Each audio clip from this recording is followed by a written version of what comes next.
Мы с вами привыкли, что самые крупные мастодонты в сфере игр имеют свое происхождение с Запада. Такие компании, как Microsoft, Ubisoft, Blizzard и им подобные. Но кто из вас знает, что одна из самых крупных игр всех времен и народов была разработана нашим, советско-русским инженером Алексеем Леонидовичем Пажетновым? В этом видеоролике мы с вами поговорим о такой игре, как Tetris, о ее разработчике и о судьбе Алексея Леонидовича. Не забудь подписаться на канал, поставить лайк и написать комментарий, ведь это все поможет продвинуть ролик так, чтобы об этом замечательном человеке узнало как можно больше людей. И да, кстати, у меня тут появился свой телеграм-канал, ссылочка в описании. Можешь туда заходить, писать что угодно, будет очень большое взаимодействие с подписчиками и много всего интересного, так что переходи, подписывайся. Алексей Леонидович Пажетнов родился в 1955 году в городе Москва, является разработчиком и геймдизайнером. Наиболее известен тем, что в 1984 году, работая в вычислительном центре имени Дородницына при Академии наук СССР, спроектировал и разработал игру Tetris. Совсем недавно журнал GQ опубликовал топ-100 самых величайших игр всех времен, где почетное место заняла наша игра Tetris. И не где-нибудь в конце, а на третьем месте, представляете? Также у Юрия Дудя вышло большое интервью с Алексеем Леонидовичем. К нам он, к сожалению, не смог прийти, потому что не знает, наверное, о нашем существовании. Ну, да ладно. И также в 2023 году компания Netflix экранизировала историю успеха компании Tetris и историю Алексея Леонидовича в фильме под названием Tetris. Так много хайпа сейчас вокруг Тетриса, как будто нас ждет Tetris 2.0, если вы понимаете, о чем я. Несмотря на огромнейшую популярность этой игры в свое время, Алексей Леонидович не получал абсолютно никакого гонорара до 1996 года. В этом году он переезжает в другую страну и со своим партнером основывает компанию The Tetris Company. Гонорар он не получал по понятным причинам, ведь работая на электроэнерготехнику он являлся госслужащим, и все права и лицензии на игру Tetris принадлежали компании.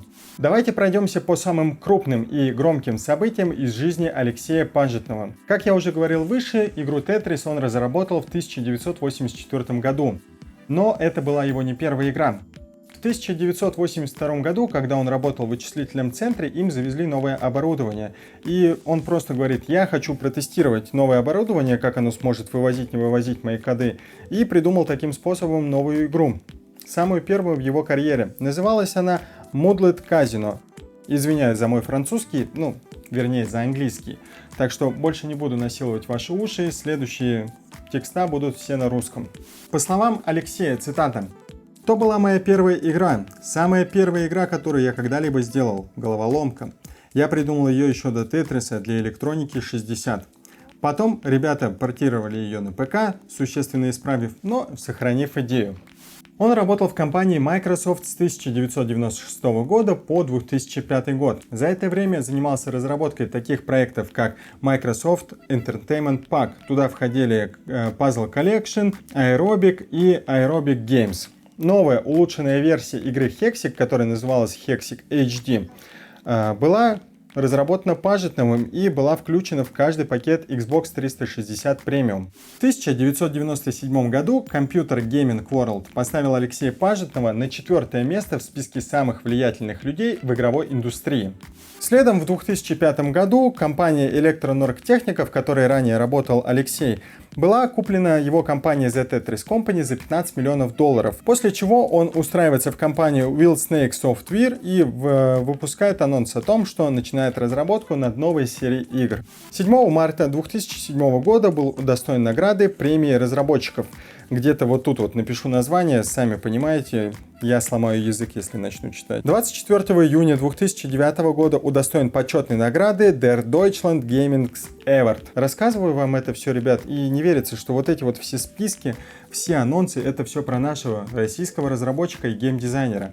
Если вы знаете хотя бы еще одного такого же геймдизайнера или гейм-программиста, можете написать в комментариях, это просто выше всяких похвал. Наверное, все из вас понимают, что Tetris оказал просто невероятное влияние на весь мировой геймдев. Начинающие программисты, которые хотят доказать свои кодерские таланты, пишут свой Tetris. Также просто есть невероятный культурный феномен, который состоит в том, что Тетрис пытаются запихнуть абсолютно везде, где только можно. В экраны микроволновок, там, в экраны телевизоров, да во что угодно. В свое время появилась даже некая пословица: если Тетрис где-то нельзя запустить, можете просто взять и выкинуть эту вещь. Многие разработчики пиздят, вдохновляются как историей Пажетного, так и историей самого Тетриса, уже используя в виде базы эти наработки. Например, Xbox 360 выпустила такие игры, как Tetris The Grandmaster Ace, переносящие игрока в космос.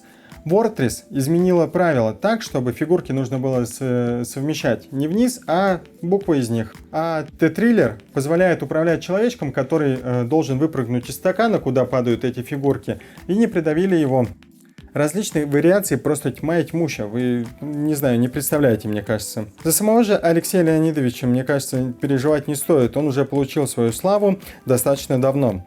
Еще в 1991 году журнал о компьютерах и железе Фортман включил его в список 50 самых величайших игр всех времен. А в 2007 году IGN поместил Тетрис на второе место 100 величайших видеоигр за все время. А еще через 8 лет Национальный музей игр Стронг добавил детище Пажетного во Всемирный зал славы видеоигр. И в 2023 году, как опять-таки я говорил выше, он закрепился на третьем месте уже в списке журнала GQ.